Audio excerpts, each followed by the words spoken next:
I, Jeannie, am a corporate employee, but I'm also pursuing a dream of becoming a professional cartoonist as an extension of my hobby.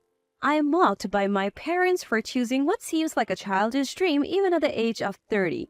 But my husband Trevor supports and encourages my dream. However, his family doesn't feel the same way. It seems like they truly despise me. Every time we visit my husband's family home, my mother-in-law and sister-in-law seize the opportunity to berate me when my husband is not around. Jeannie, are you still drawing those cartoons? A tackle are really clingy, never giving up, and honestly kind of disgusting. Why waste time on that nonsense? I want to see my grandchild's face soon. The couple next door already has their second child, you know. Their jabs about me not giving up and demanding to see a grandchild hit me where it hurts. So I find myself unable to talk back. My husband's family home is dominated by the women, especially since his father passed away before we were married and my selfish sister-in-law acts like the supreme authority there.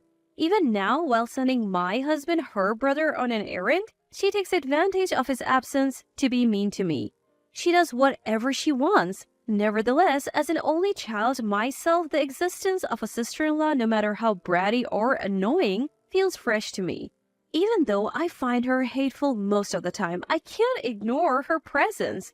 One day, talk of my sister-in-law's marriage came up. She's planning to meet the parents soon. My husband received the call and told me about the date.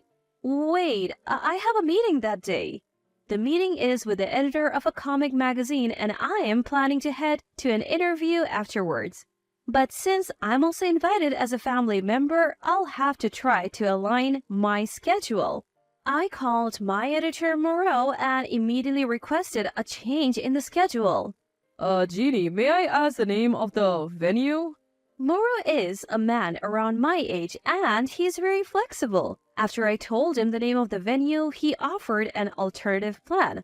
That's the venue, Jeannie, where you and I are going for an interview. So why don't we finish both the interview and the meeting in the morning, and then you can attend the family gathering in the afternoon.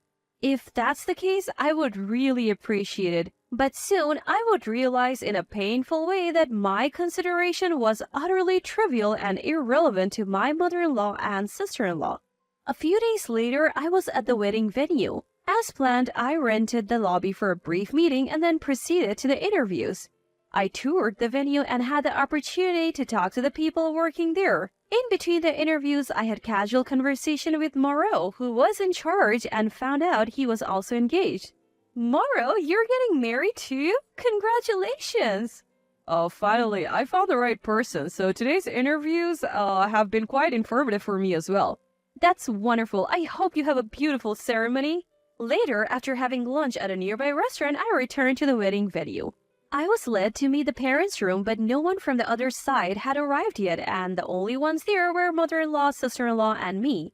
My husband, it turned out, had sent a message that he would be late, so he wouldn't be coming for a while. I felt a bit uncomfortable, but it seemed the others felt the same, and sister-in-law suddenly lashed out at me without reason.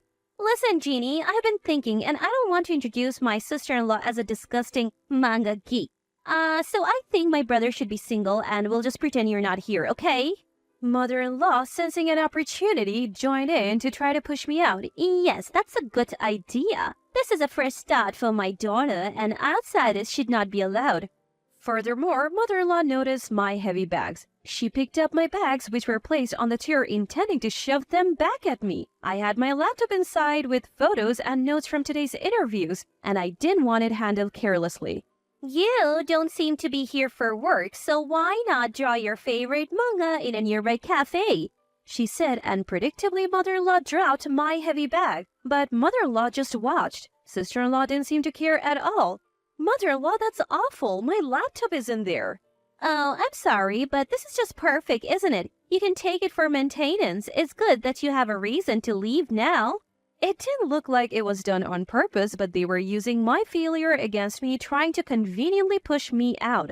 I didn't want to be in this place anymore. That was the only thing on my mind as I silently grabbed my belongings and left the room, almost fleeing.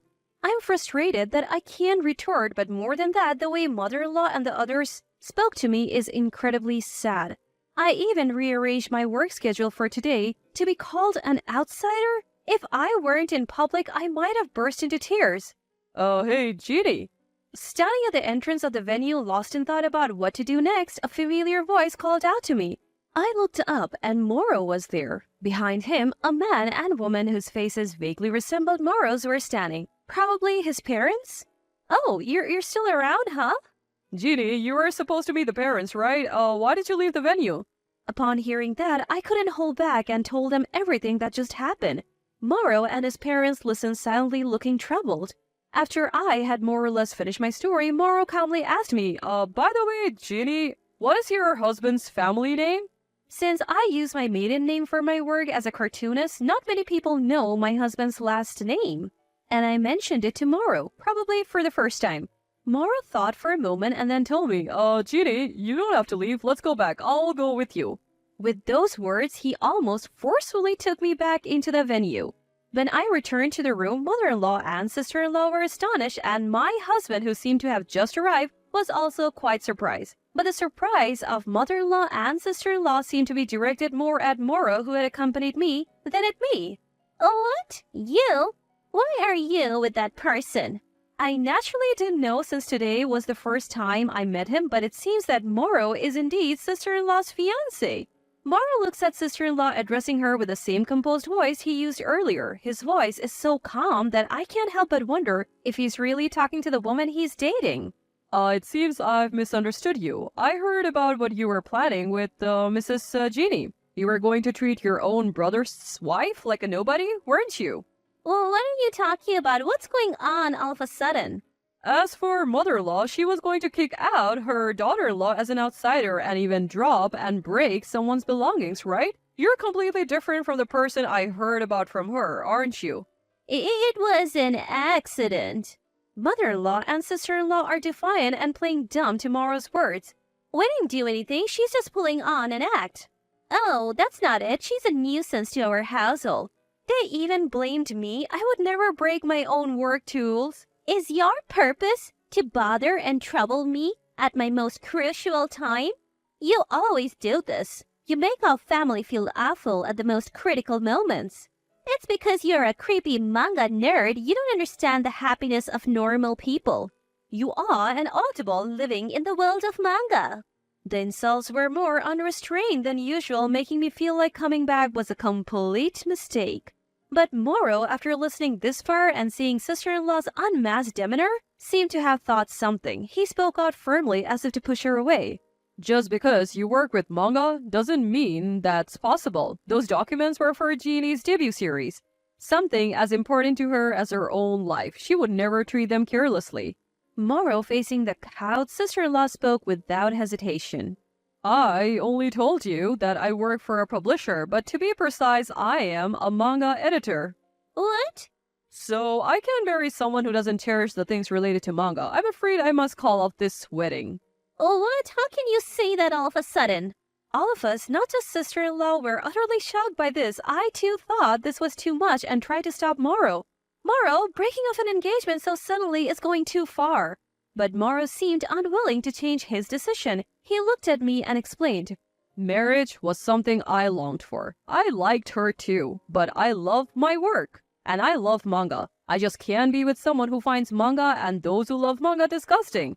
When she saw my shelf of manga, she didn't say anything. But now I'm afraid she might have found it repulsive all along. It would have been better if she had just told me. The thought of being ridiculed behind my back sends shivers down my spine, so living with her is now out of the question. Moro's parents had been quietly watching, but now sensing their son's determination, they firmly spoke up. We heard Jeannie's comments as well.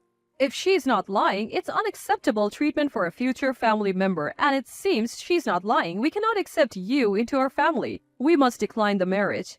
Being told this not only by her fiancé but also by her future in-laws, sister-in-law fell to her knees and burst into tears. Mother-in-law, crying herself, crouched down to support her daughter. Embracing her, sister-in-law, her face smeared with tear-streaked makeup, pleaded desperately with Moro. I won't accept breaking up over this. No, please, marry me, please. Please, she's not usually like this. Please forgive my daughter. Both sister-in-law and mother-in-law were apologizing, crying, and refusing to accept the engagement being broken off, but Moro and his family looked troubled. At a moment when nobody could speak, my husband was the only one to remain calm. Both of you, enough. You can't change this person's feelings now. My usually gentle husband spoke out today in a rare manner, as if scolding his mother and sister. He turns to face Moro and his family, bowing his head politely. I'm truly sorry. We'll cover the cancellation fee for the venue. What are you talking about, brother? We won't call off the engagement now. How much do you think the cancellation for the venue will cost? Sister-in-law showed no interest in listening, but Moro appeared willing to accept my husband's offer. If I can part with you for a few $1,000s in cancellation fees, I'll gladly pay. That's horrible. Sister-in-law accused Moro of being cruel, but everyone had heard her remarks thus far, so no one listened to sister-in-law's side. I agree to your proposal, but I won't allow you to bear the full cost. I don't want to feel indebted. Let's split it equally. Also, I apologize for introducing myself late, but I'm working with your wife now. May I have your business card? Yes, please. Take good care of my wife from now on. My husband smiled and responded for the first time today. However, sister-in-law and mother-in-law couldn't help but feel angry at my husband for taking control of the conversation. Predictably, mother-in-law became enraged. Don't do as you please. Today, my husband was truly strong. He didn't back down to mother-in-law, which he usually would. Who's doing as they please? You've always bullied Jeannie when I'm not around, haven't you? Thought I wouldn't notice? You've belittled me since forever, so I won't say anything more, but I won't tolerate insults to my wife. Once this is settled, Jeannie and I will cut ties with you, Mom. My husband seemed to know, and he had been enduring it all along with me? What are you talking about? Your father has passed away and you're the only man in the family. Mother-in-law was usually flustered upon hearing about cutting ties. Certainly, mother-in-law always seemed to push off anything she didn't understand about managing finances onto her husband, so his absence would cause a problem. Such a selfish way of thinking. After all the times she ridiculed other people's hobbies, she wanted to keep him close because he was useful? Naturally, my husband understood her true feelings and directly opposed her. So, you just dump various troubles on me, and then behind my back you mock my wife like you're doing now, saying that manga geeks are disgusting? I know all about it. How long do you think we have lived together? I'm fed up with you guys. Just the thought of being family with you makes me sick. I haven't experienced this since we were married, but my husband has been dealing with this since he was a child. No doubt he has been living his life being denied for his likes, even at a personal level. As mother-in-law hung her head in shock, sister-in-law suddenly lunged at me in a desperate last-ditch effort. Why did you come back? This happened because of you. I thought I was going to marry a rising star in a top publishing company. Well, I didn't think this would happen either. You should just disappear. While I can't help that you don't like me, I can't marry someone as petty as you, who can't respect what others love. Not to mention, if you can't accept something about the person you're going to be family with, you can be a family, let alone get married. I don't want anything to do with terrible people like you anymore. With those final words, I pushed away sister-in-law who kept clutching my collar, and she began to cry loudly again, but there was no reason for us to stay here any longer. Leaving mother-in-law and sister-in-law behind, my husband and I said our goodbyes to the Moros and left the wedding venue. Afterwards, regarding the cancellation fee for the wedding, my husband made sister-in-law pay half. He apparently made up the difference by selling some of her expensive brand-name bags and coats. It's a good lesson for her, my husband said. Indeed, it was sister-in-law's own doing that led to this situation. She got what she deserved. After witnessing that, my husband and I truly cut off all contact with his family. That said, it's not like we don't have any other relatives. Sometimes my husband hears about his family through his cousin. Hearing about it only depresses him, as it's always distressing news. It seems that mother-in-law and sister-in-law, as soon as they were left alone, began to fight constantly. Eventually, it ended with sister-in-law leaving the house in a huff, and they too became estranged. Mother-in-law apparently lost her entire family and started to show signs of dementia. Moreover, she fell victim to a scam and lost all her savings, and now she's living on the edge cutting corners to make ends meet. Sister-in-law, who always had a sloppy personality, also found herself unable to live alone. I heard she's stuck, making monthly installment payments and is now being chased by steady repayments. But it has nothing to do with my husband and me, and that's not what's on our minds right now.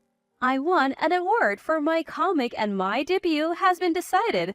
On the day of our private celebration to commemorate the debut, my husband nostalgically recalled the times when he had contact with mother-in-law and said, Jeannie, I'm sorry for making you endure so much. From now on, please draw your comics freely. I will continue to support you. "Thank you. Supported by my beloved husband, I will now live happily as a comic artist, working more freely and joyfully doing what I love."